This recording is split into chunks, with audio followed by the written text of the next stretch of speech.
बिस्मिल्लाहिर्रहमानिर्रहीम। अस्सलाम वालेकुम नाज़रीन, आप यूट्यूब चैनल देख रहे हैं। मैं इमरान खान हूं। जो खबर मैंने आपको दी थी उसकी तस्दीक हो गई है और खैबर पख्तूनख्वा की हुकूमत ने बजट कैसे पास किया ये मामलात खुलकर सामने आ गए हैं। ये टोटल 6 पॉइंट्स हैं छोटे छोटे, उनमें सारे बजट की कहानी है। सलमान अकरम राजा साहब ने भी जो मैंने खबर दी थी उसकी तस्दीक कर दी है। यानी वो भी यही कह रहे हैं कि 27 तारीख या ज़्यादा से ज़्यादा 30 जून तक बजट जो है वो पास होना था। अगर वो ना हो जाता तो मालियाती तौर पे सूबे का जो है वो नुकसान हो जाता। और खान साहब का मकसद ये नहीं था कि कोई ऐसा नुकसान हो जाए, हुकूमत गिर जाए। तो पार्टी ने फिर फैसला किया कि बजट पास करवाया जाए, लेकिन उन्होंने ये भी कहा कि 23 जून को जो बजट पास किया गया वो उजलत में पास हुआ है। ताहम अब तमाम मामला खान साहब के सामने है, ये भी उन्होंने कन्फर्म कर दिया। और उन्होंने कहा जी खान साहब की जानिब से बजट की मंजूरी के खिलाफ वाज़ेह हदायत ना होने की सूरत में पॉलिटिकल कमेटी का बजट पास करने की इजाज़त देना बिल्कुल दुरुस्त फैसला था। ताहम 23 जून को बजट पास करना ज़रूरी नहीं था, 27 जून तक इंतज़ार हो सकता था।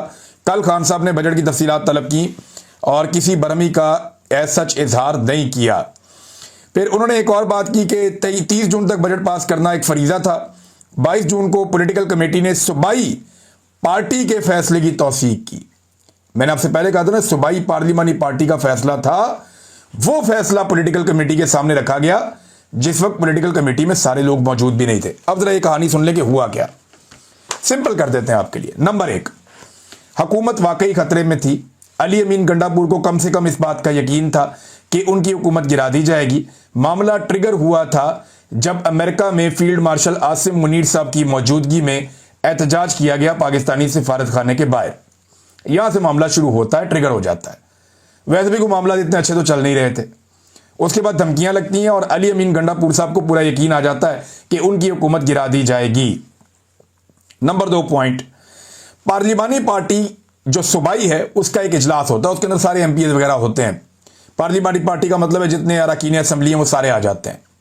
तो सूबाई पार्लिमानी पार्टी का इजलास होता है, उसमें अली अमीन गंडापुर साहब ब्रीफिंग देते हैं, कुछ और लोग भी बातचीत करते हैं और वो मुत्तफिका तौर पे फैसला कर लेते हैं। हालांकि उनमें बहुत सारे इख्तलाफात हैं, 3 4 5 ग्रुप बने हुए हैं उनमें, लेकिन वो फैसला करते हैं कि हुकूमत हम नहीं गिरने देंगे, बजट हम पास करवा देंगे। ये फैसला 22 तारीख की रात को सियासी कमेटी के अंदर रखा जाता है। जो सियासी कमेटी बनी हुई है उसकी एक ऑनलाइन मीटिंग चल रही थी, बहुत सारे लोग उसमें मौजूद थे। उस कमेटी के सामने यह फैसला रखा जाता है, उसे आगाह किया जाता है जनाब सूबाई जो पार्लिमानी पार्टी है या तमाम एमपी हैं उन्होंने फैसला कर लिया बजट पास करवाएंगे और मुत्तफिका तौर पे फैसला हुआ, हम आपको आगाह कर रहे हैं। सियासी कमेटी मशवरा देती है कि ये करें, जरूर करें, लेकिन मैक्सिमम टाइम ले लें। अलीमा खान साहिबा से एंगेजमेंट की जाती है और वो ये कहती हैं जनाब कि जिन लोगों को इमरान खान बुला रहे हैं वो मिलने की कोशिश तो करें। उन्होंने तो कोशिश ही नहीं की। नंबर 2, वो ये कहती हैं कि मैक्सिमम टाइम आप ले लें, खतरे से पहले पहले आप बजट पास करवा लीजिएगा। तो यह तय पा जाता है कि 27 तारीख को बजट पास होगा और उससे पहले तमाम एमपीएस अली अमीन गंडापुर साहब लेकर अडियाला जेल जाएंगे। यह हो गया जी मामला। लेकिन फिर अचानक से बजट पास हो जाता है जिसके बारे में अभी सलमान अकरम राजा साहब भी कह रहे हैं। यह बजट पास होना था, यह बजट खैबर पख्तूनख्वा की हुकूमत को पास करवाना ही पड़ना था।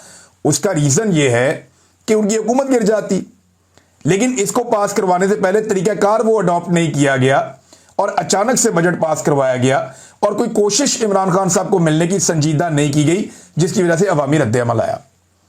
और अवामी रद्द-ए-अमल को कोई गद्दारी कह रहा है, कोई ये कह रहा है, कोई वो कह रहा है, ये भी ओवरडू हो जाता है। लेकिन मामला सादा यह है कि जिन लोगों ने यह रद्द-ए-अमल दिया उन्होंने इमरान खान के और इमरान खान की बहनों के स्टेटमेंट के बाद और अली अमीन गंडापुर साहब ने जो बहुत जोरदार किस्म के बयानात दे दिए थे, या बाबर सवाती साहब ने या बाकी लोगों ने, उन बयानात के बाद उन्होंने उम्मीदें बांध ली थी कि लो जी पीटीआई डट गई है। लेकिन अचानक बजट पास होने से उनको भी धचका लगा, जैसे इमरान खान की बहनों को लगा, जैसे मीडिया को लगा, बाकी लोगों को। तो ये चीजें फिर रिपोर्ट हुई। तो अब सारा मामला क्लियर हो गया है कि हुकूमत बचाने के लिए यह किया गया। पीटीआई के वो तमाम धड़े जो एक दूसरे के दुश्मन है उन्होंने हुकूमत बचाने के लिए इकट्ठे होकर फैसला किया और इमरान खान साहब को इस फैसले पर कोई बहुत गुस्सा भी नहीं आया। अगर वो कोई रद्द-ए-अमल देते तो वो सबके सामने आ जाता।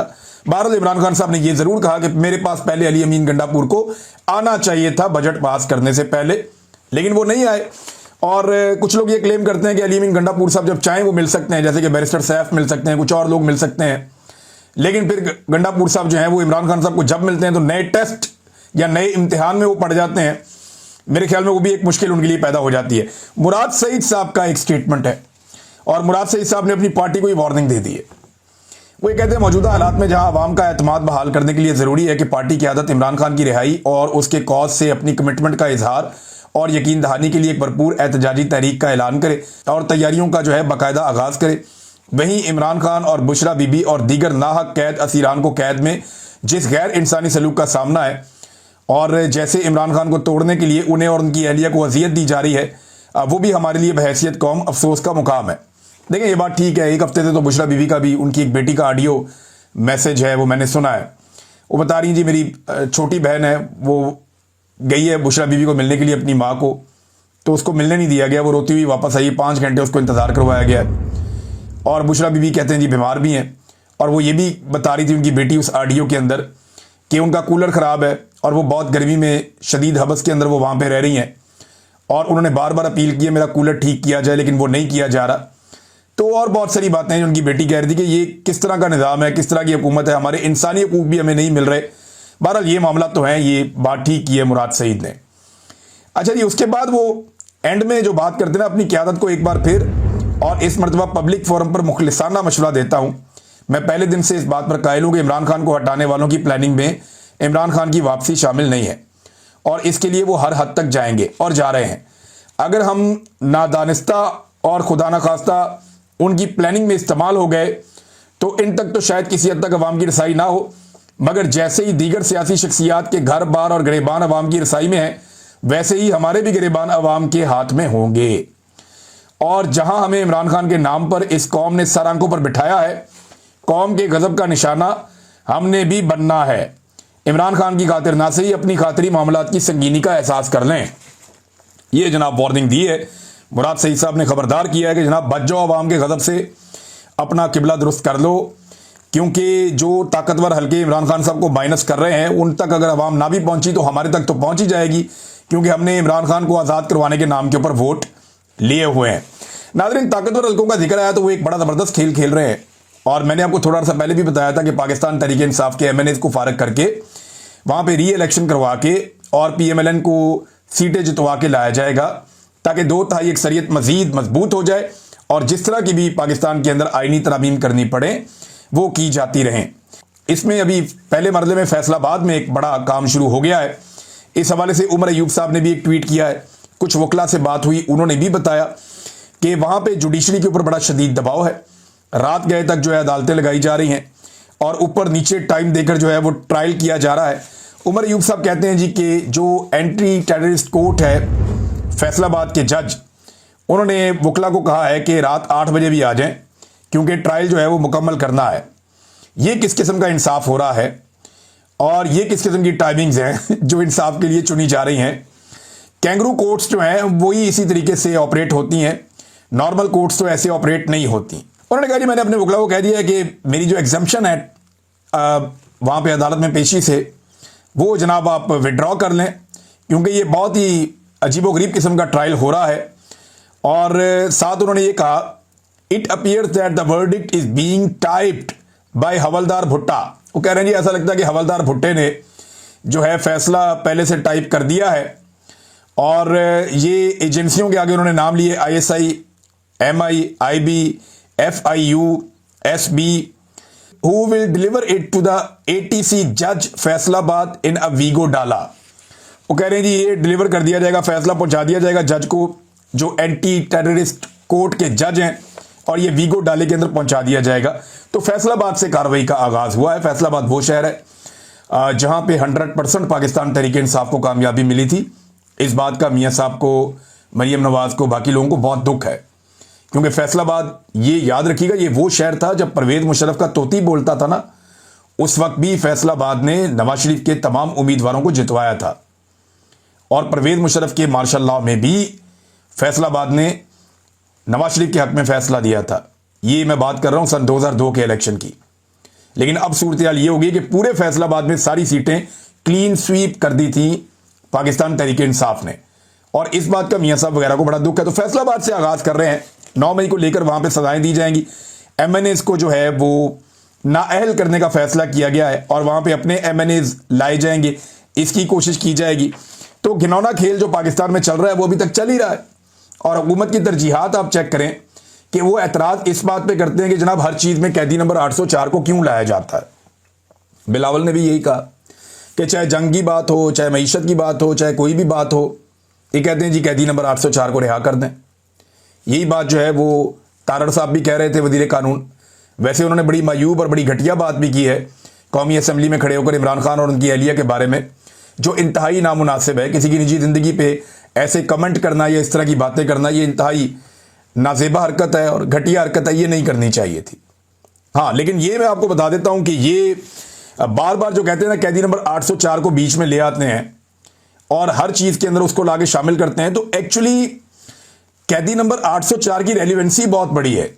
देखिए, मैंडेट जिसका छीना गया वो कैदी नंबर 804 का छीना गया ना। तमाम इंसानी हकूक भी उससे छीने गए हैं। आइन में जो तरामीम की गई हैं वो इमरान खान की वजह से की गई हैं, इसी कैदी की वजह से की गई हैं। और जो अदलिया का हुलिया बिगाड़ा गया है वो इसी कैदी की वजह से बिगाड़ा गया है। कोई एक तकरीर, कोई एक प्रोग्राम इनका या कोई एक मंसूबा इनका इमरान खान के या कैदी नंबर 804 के बगैर मुकम्मल नहीं होता।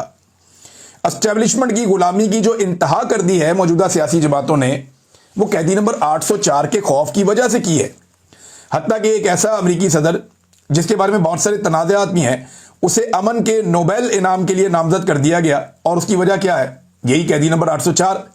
अरबों रुपए के इश्तिहारात दिए जाते हैं अपनी मशहूरी के लिए, क्योंकि कैदी नंबर 804 का मुकाबला नहीं कर सकते। मीडिया पर पाबंदियां लगाई गई, इंसानी हकूक की पामालियां की गई, हर चीज पे कैदी नंबर 804, इनकी नजर, इनका फोकस सिर्फ वहीं पे होता है।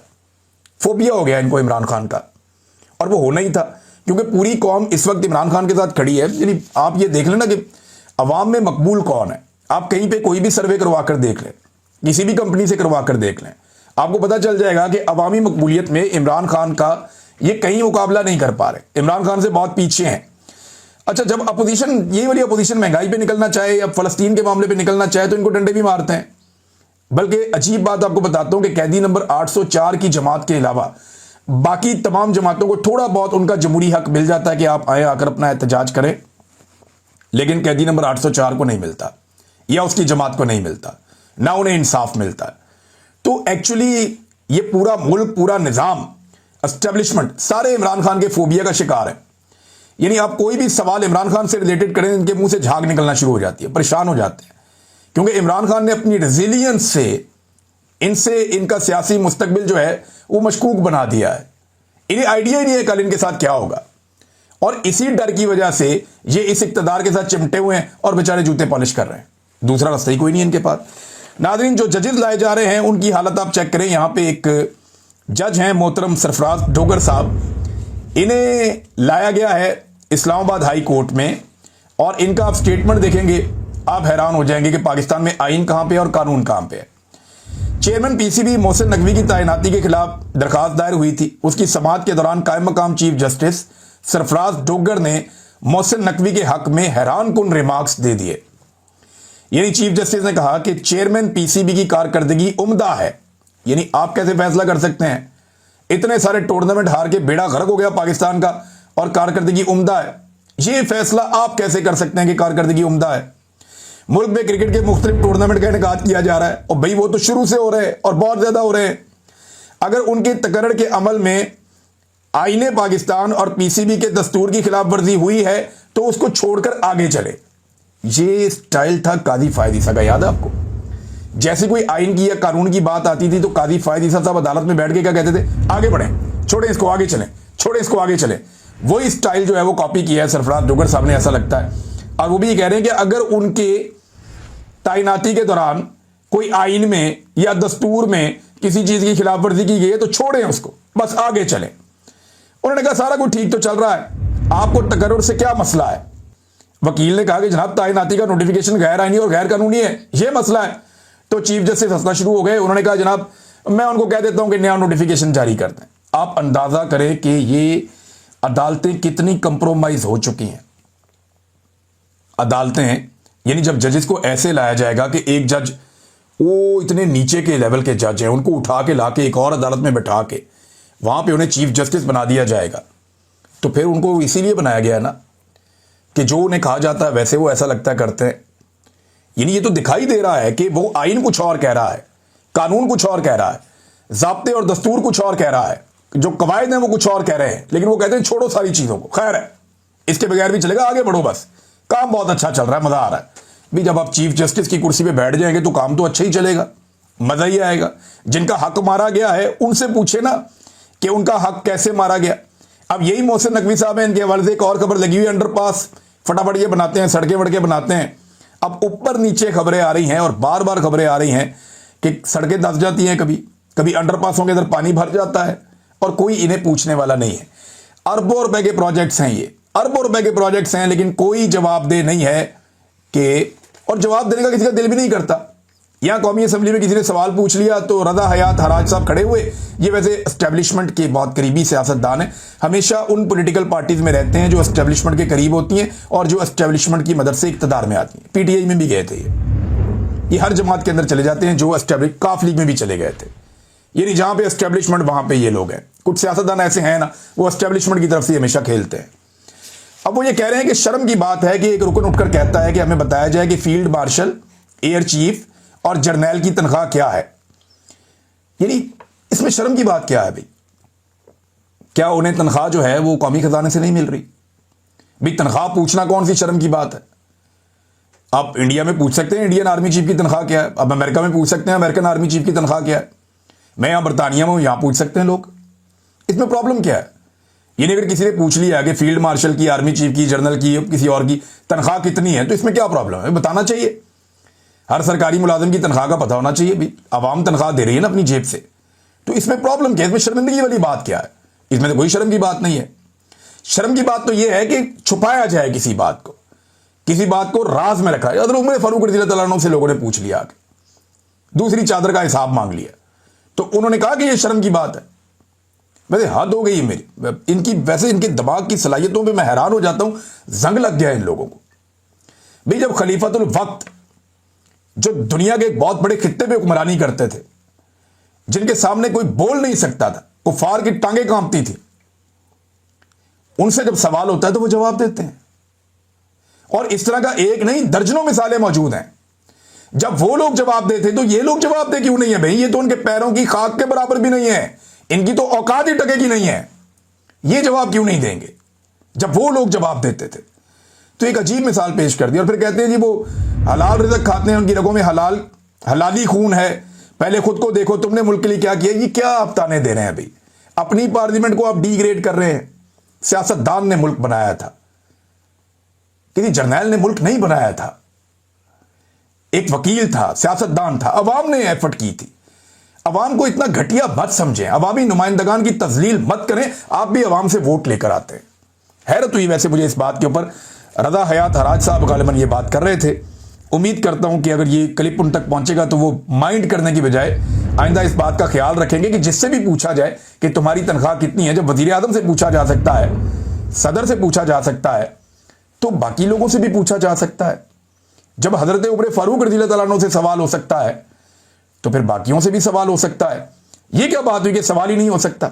नाज़रीन एक और चीज है, पाकिस्तानी मीडिया थोड़ा सा गलत रिपोर्ट कर रहा है और रिपोर्ट करते हुए इसमें लिख रहे हैं कि फील्ड मार्शल आसिम मुनीर साहब की तारीफ की है डोनाल्ड ट्रंप ने। नहीं, डोनाल्ड ट्रंप को ना तो उन्होंने फील्ड मार्शल कहा, ना उन्हें आसिम मुनीर साहब का नाम याद था, बल्कि वो नाम याद करना चाह रहे थे, उन्हें वो याद नहीं था। लेकिन उन्होंने ये जरूर कहा कि मैं एक पाकिस्तानी जर्नल से मिला, वो जर्नल मुझे पिछले हफ्ते मिला था, और साथ उन्होंने उनके लिए जो है वो कहा कि मुतासिर कुन शख्स है। ये उन्होंने आसिम मुनीर साहब के लिए कहा। देखें वो पाकिस्तान के आर्मी चीफ है, पाकिस्तान की वजह से उनकी इज्जत है। इस सीट के ऊपर कोई और होता तो उसकी भी यही इज्जत होती है।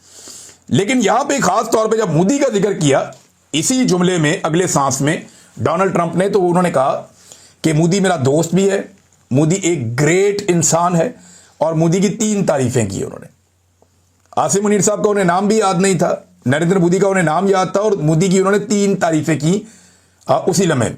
लेकिन साथ उन्होंने कहा कि मैंने इन दोनों मुल्कों को थ्रेट किया था जंग रोकने के लिए कि बाद आ जाओ नहीं तो अमेरिका ट्रेड बंद कर देगा, और दोनों ने कहा नहीं नहीं हम आपके साथ ट्रेड करना चाहते हैं। मोदी ने भी और उन्होंने भी कहा कि हम आपके साथ ट्रेड करना चाहते हैं, कारोबार करना चाहते हैं, लिहाजा जंग बंद ना की जाए। आजकल डोनाल्ड ट्रंप ने अपनी गेम बहुत उठाई हुई है और वो कोशिश कर रहे हैं कि अमन का नोबेल प्राइज जो है वो डोनाल्ड ट्रंप को मिल जाए, उनकी ख्वाहिश है, और उसके लिए जो है वो एक ग्राउंड बनाई भी जा रही है। लेकिन नाज़रीन जब से दुनिया बनी है ना, एक बात तो बड़ी पक्की है, अब तारीख उठा के पढ़ लें। कि बात हमेशा ताकतवर की सुनी जाती है। ताकतवर की गलत बात भी बाद औक़ात बड़े गौर से सुनी जाती है। मिसाल के तौर पे जंगबंदी जब करवाई गई अमेरिका की जानिब से, बेशक वो एक ताकतवर मुल्क है, तो रूस की और यूक्रेन की जंगबंदी करवाई गई जहां पे दोनों एक दूसरे को मार रहे हैं। पाकिस्तान की और इंडिया की जंगबंदी करवाई गई जहां पे दोनों एक दूसरे को मार रहे हैं। ईरान की और इसराइल की जंगबंदी करवाई गई जहां पे दोनों एक दूसरे को मार रहे हैं। लेकिन कभी आपने देखा कि इसराइल की फलस्तीनियों के खिलाफ जंगबंदी करवाई जाए? वो नहीं करवाई जाती। क्यों? क्योंकि वहां पे एक फरीक मार रहा है और दूसरा निहत्था मार खा रहा है। तो इसी को कहते हैं कि जुर्म ज़ईफ़ी की सजा मर्गे मफाजात। ये कितनी अफसोसनाक सूरत हाल है। मेरे ख्याल में ये मौका था जहां पे सारे मुसलमानों को और सारी दुनिया को फ़ायदा उठाना चाहिए था और फ़लस्तीनियों के लिए उनका हक मांगना चाहिए था। जंगबंदी को 2 दिन हुए, गुज़िश्ता 2 दिनों में रोज़ाना 80 के करीब लोग शहीद हो रहे हैं। ये कल की जो रिपोर्ट है, परसों 80 के करीब थे, कल की रिपोर्ट में 78 गजा में फ़लस्तीनी शहीद हुए हैं। इसराइल अपना सारा भड़ास जाके गजा में निकाल रहा है, ऐसा लगता है। इंतहाई अफसोसनाक है। तमाम ममालिक को, तमाम इंसानी हकूक़ की तंजीमों को इस मामले के ऊपर फोकस करना चाहिए, क्योंकि अगर यह मामला ठीक हो जाता है ना, फ़लस्तीनियों को उनका हक मिल जाता है, तो इस खित्ते के अंदर फिर देर पा अमन हो जाएगा। वरना यह मसला ऐसे ही रहेगा और बार बार यहां पे चिंगारी भड़कती रहेगी। अब तक के लिए इतना ही। अपना ख्याल रखिएगा, अपने चैनल का भी। अल्लाह हाफिज़।